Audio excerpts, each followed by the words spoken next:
Alright, part 5, almost getting to the end. So, continuing with my Spain trip.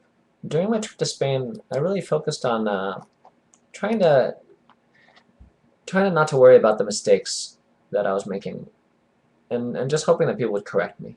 You know, when you're speaking a language, sometimes you just need to sit back and not worry too much about making mistakes, because anybody that's learning a language, even native speakers in a language, make mistakes.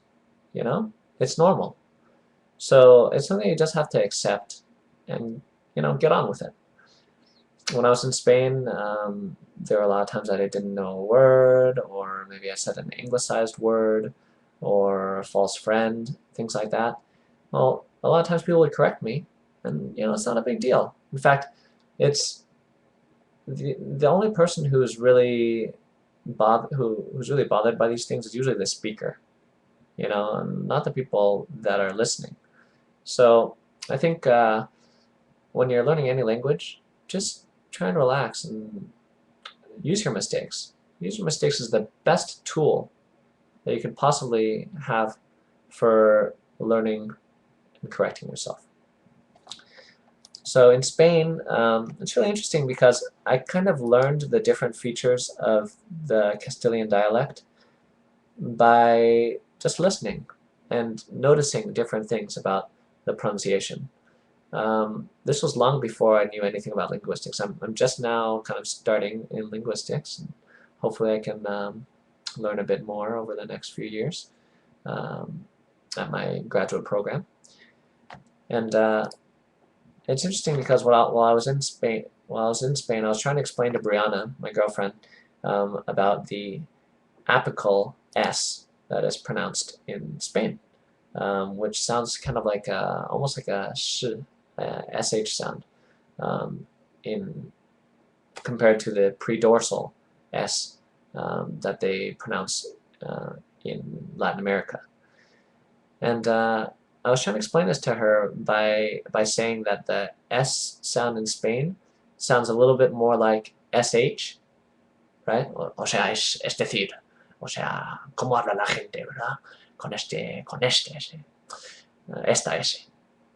And I was trying to explain that to my girlfriend, and I remember that very night we were taking a bus ride home. We started talking with this guy from Argentina, and he was talking to my girlfriend, and then he said, why are you pronouncing your S like an SH?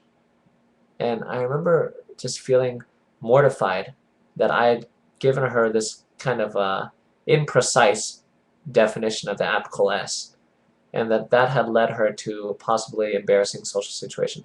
Well, aside, the guy was a jerk, so in the end, it didn't really matter. But I remember thinking it would be really great to learn how to describe these things correctly, And over time, this type of pronunciation, as long as you're conscious of it when you're speaking, that's the most important thing. When you're speaking, try and be conscious of how you pronounce your words. Now, later I'm going to talk about consistency in choosing an accent. It doesn't really matter what accent you choose. It can be Argentinian accent, Mexican accent, whatever. The most important thing is trying to be consistent.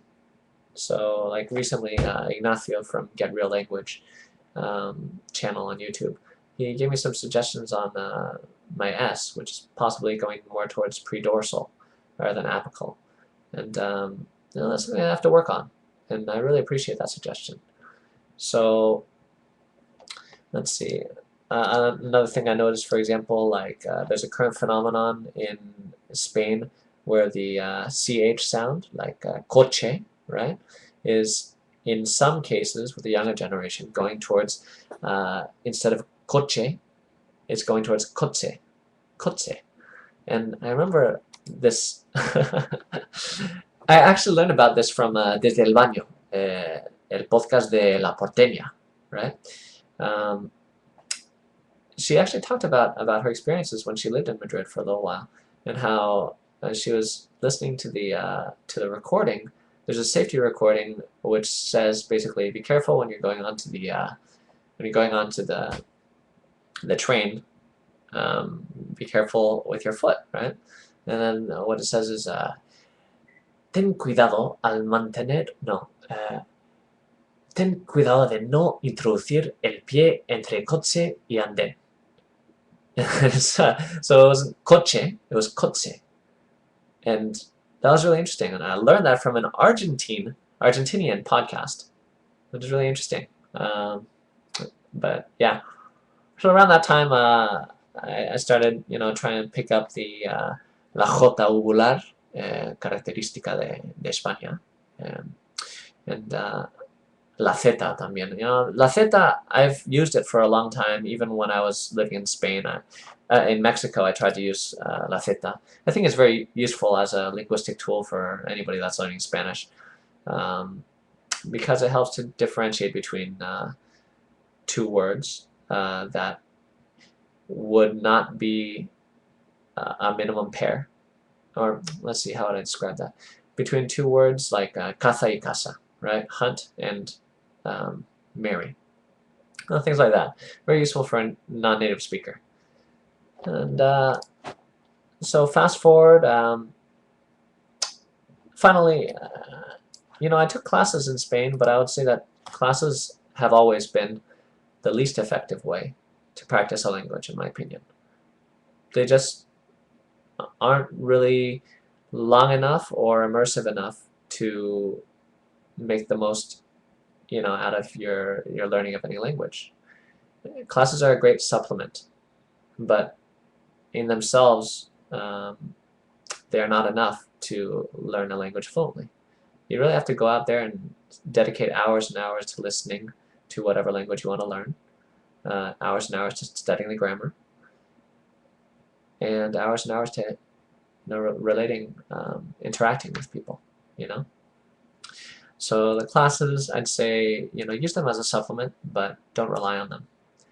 No class is going to teach you how to speak a language fluently. You just need to go out there and speak with everybody that you can, and don't be embarrassed. Finally, between 2008 and 2011, I came back to the United States. I was working in California at a bank, and luckily, where I live in Palo Alto, it's right next to East Palo Alto, which is has a huge Latin American population. So at the bank, I would say around 70% of my clients were Spanish speaking, usually from Mexican, Salvadorian, or Guatemalan. Some Spaniards, maybe like 5 or 6 Spaniards, but very, very few Spaniards. So during that time, which was about 3 years, I would speak probably 5 to 6 hours a day with Mexicans, usually Mexicans and some Salvadorans. And I remember making a conscious decision to try and maintain my Castilian accent to the best of my ability while I was, working and living in the United States, in California. It was definitely a challenge because some people didn't like it. Some people thought I was putting on airs.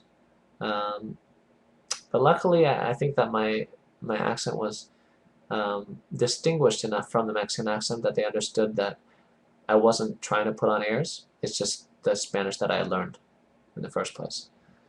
A lot of my customers asked me like if I was from Spain. That's always the best compliment you can get. I don't claim to be a native level speaker at all. Precisely because I feel like I know what a native speaker sounds like, and don't sound like that yet. But when I came back, I would just practice my Spanish every day, 5 to 6 hours, and it's interesting. My job was a sales job, so when you're in a sales job, you kind of have to cater your vocabulary to whatever group you're selling to. And that's the reason why instead of saying like ordenador, I would say like computadora, right? And instead of saying like celular, instead of saying móvil, I would say like celular, right? Things like that. And just kind of like to facilitate, make things a little bit clearer for my customers. Now that I'm not in a sales role, I don't think that I'd do that again. I think that as long as communication is clear and as long as my customers understand me, I'm gonna speak like regular, whatever I think is normal. That's what I'm gonna say. So during that time, I had this monopoly of Spanish-speaking clients at the bank. Everybody would come and see me, even when there were more Latin American bankers, Spanish-speaking bankers at the bank. I would still get most of the customers coming to see me. At that time, I continued listening to hip-hop, buying all the new music from El Choyin, Nach, I witnessed the death of Caballeros, the podcast by Rafa Osuna, and then the resurrection of Caballeros, followed by the subsequent death of Caballeros. Again, Rafa, why? This was the best podcast ever. I've never encountered a better podcast or a better podcaster. And now it's a blog, a very good blog, but he doesn't put out any more podcasts. They kept getting shorter and shorter and shorter, and then poof, they disappeared.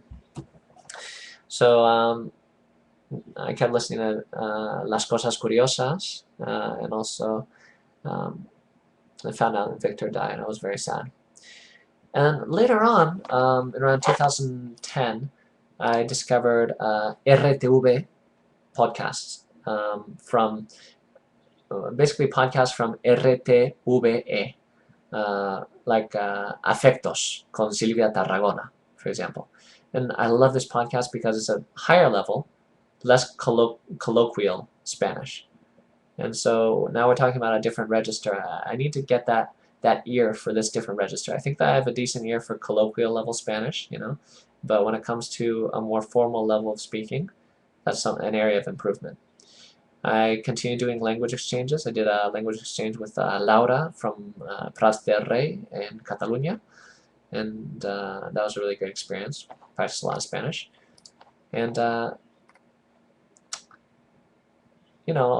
that time, during that time, I just continue with emphasis on learning, on listening, on correction, and never on perfection. People are too perfectionist with when they're learning languages, and I'm guilty of that. I've tried to be perfectionist in the past, and it never works out. And you just have to go with the flow and enjoy the language. Right now, my next step is, I applied to grad school.